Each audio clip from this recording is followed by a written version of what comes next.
some of them. This central relief, as we can see here, was originally depicted scenes of Darius, who started this structure, along with his crown prince Xerxes. But eventually these were actually replaced by Xerxes and moved to another part of Persepolis, to the treasury, and replaced by Xerxes with a scene of himself receiving tribute and receiving people from foreign lands. Take a look at some of these other scenes. Who are these people coming to visit the Achaemenid king? Well, we have 3 registers of symmetrically arranged nobles, these long processions of nobles who, as you can see here, alternate in dress and style, one to the next. So you can see again this headdress, and these are actually Persian and Median nobles, who of course, occupy a special status given the fact that both cultures give birth to the Achaemenid Empire. So these Persians and Medes are coming to give tribute and have this very special place in Persepolis on the stairway leading up to the Apadana. And again, there's this very harmonious composition with these alternating figures, many of whom are sort of touching one another. As you can see, there's a lot of physical contact. This idea again of harmony and peace within the Persian Empire, and harmony in design. Overall, we see 23 different delegations of people incorporated into these reliefs, not just Persians and Medes. And it was once thought that actually this was to celebrate the New Year's festival, but we're really not quite sure. Again, we can see in some of the items that they're bringing that, like the Assyrians, the Persians did a great job of identifying people specifically in terms of their dress and also in terms of the objects that they carried. So, for example, you can see here one of these reliefs from the Apadana. This gentleman bringing a wonderful metal vase, and we actually have examples of these vases which were used at Persian sites like Persepolis. So very, again, culturally specific and a sharp attention to detail. Also animals, like these 2-hump Bactrian camels being brought again to the center of the empire now at Persepolis. We also see the use of the winged sun disk, and this is something that sort of gets its start in the Neo-Assyrian Empire, but again is a conglomeration of a number of different themes. We see it in, for example, Egypt. The winged sun disk is a very old Egyptian motif that is often associated with the sun god Re, especially in the New Kingdom. But that's 1600 BC, and we're talking about almost 1,000 years later. That motif continues in Egypt, but it's adopted again by the Persians, who incorporate it, combine it with Mesopotamian iconography. Right at the top again, we see this god who is the sort of main god of the Persian religion, a god named Ahura Mazda, who is a god of light, a god of creation. His first mention is actually in the reign of Darius, and later on, he's the main god in the pantheon of gods in Zoroastrianism.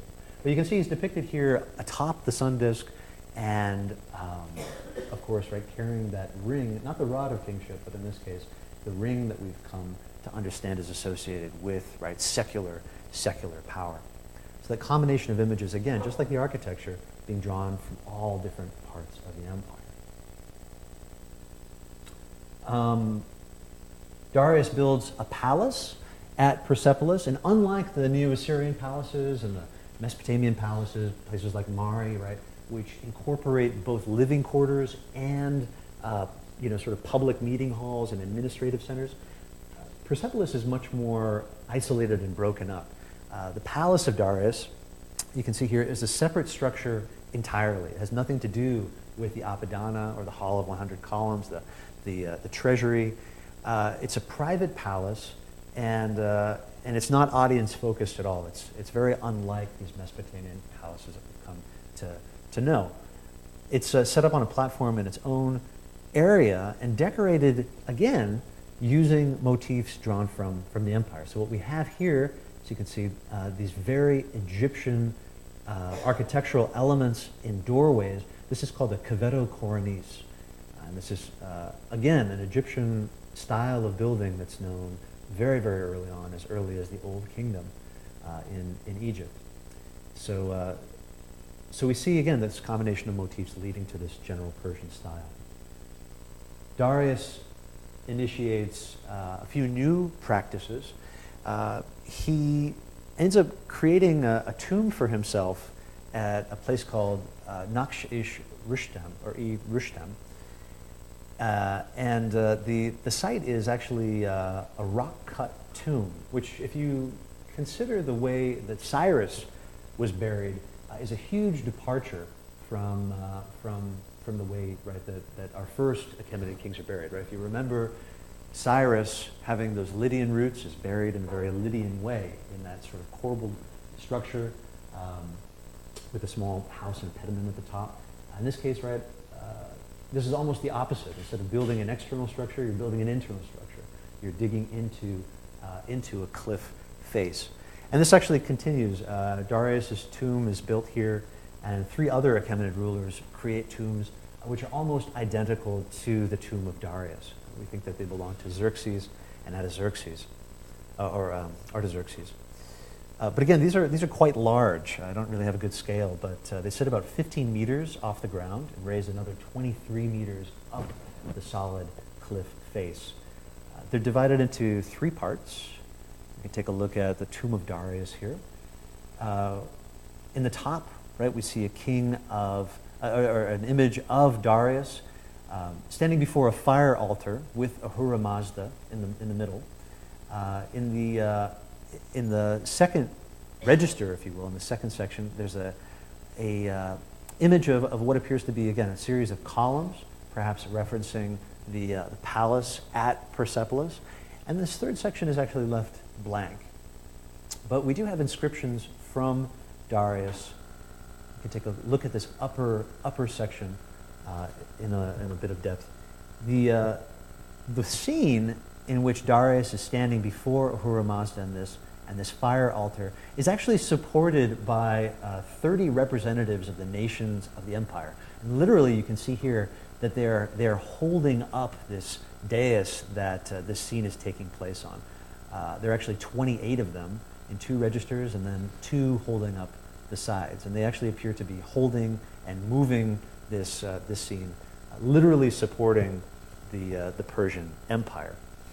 And in this we have an inscription from Darius, which states, "A great God is Ahura Mazda, who created this earth, who made Darius king, one king over many, one lord over many.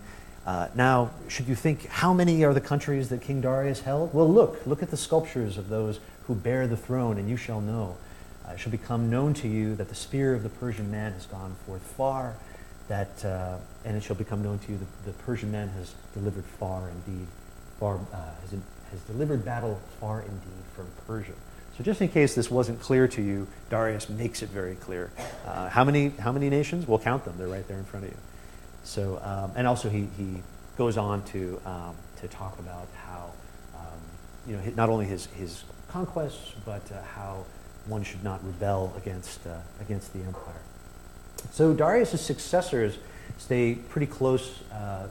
They're faithful to this ideology that he puts in place of a harmonious and integrated empire. Again, remember that the Persians were able to rule effectively over long distances by essentially separating the empire into cultural units, similar to what the Ottoman Empire did much later on. They were able to separate things out into distinct units called satrapies, and each satrapy was ruled by a governor who was a family member of the royal dynasty.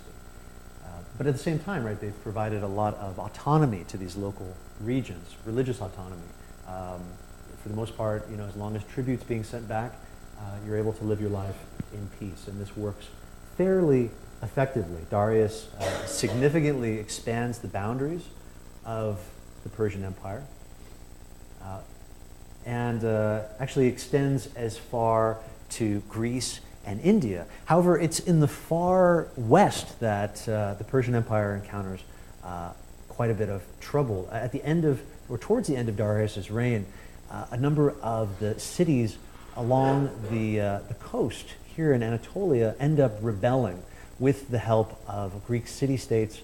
Major cities such as Athens and Sparta end up supporting open rebellion, and the Persian capital in this region at Sardis is burned to the ground. So, in response, Darius ends up sending an army to this region and a large navy to put down this rebellion and actually burn Athens and Sparta to the ground in sort of retribution.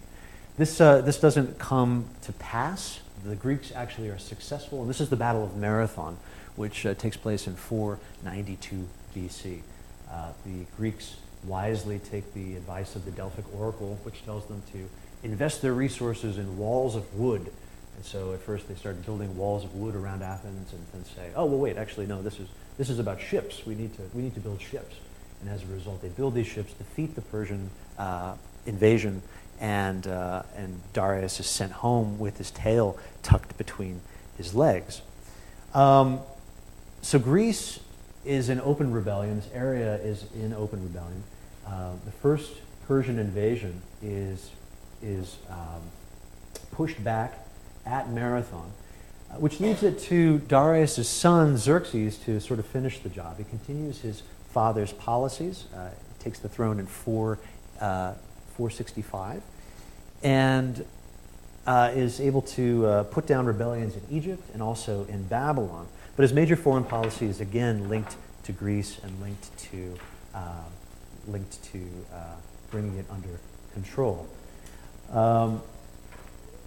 Some Greek city-states end up submitting, Thebes and Thessaly, for example, and more notably others didn't, Athens and Sparta among them. So we're told by Herodotus that over the course of several years, Xerxes is able to amass just a humongous army, an army of 2,600,000 soldiers, which he leads to the bottom of Athens, I'm sorry, to the bottom of the Greek peninsula at Sparta, where he encounters a contingent of Spartan soldiers led by King Leonidas, famously depicted in the film 300. And this is an awful depiction of Xerxes. I spared you the solid gold thong. So those of you who've seen this film know that it's pretty spectacular in a lot of ways and also problematic in a lot of ways. Here's an actual depiction of Xerxes. But we're told by Herodotus that Leonidas fends off the Persians with a core group of 300 soldiers. Actually, he's got 5,200 soldiers at his disposal, most of whom again are killed, but they're able to hold off the Persians long enough to have the city of Athens evacuated. They're not able to save the city. Xerxes ends up taking it, and Leonidas loses his life in the process. Again, this is Herodotus, so 2,600,000 soldiers is probably a bit of an overestimate. We're thinking probably along the lines of more like 70 to at the most 300,000 soldiers that Xerxes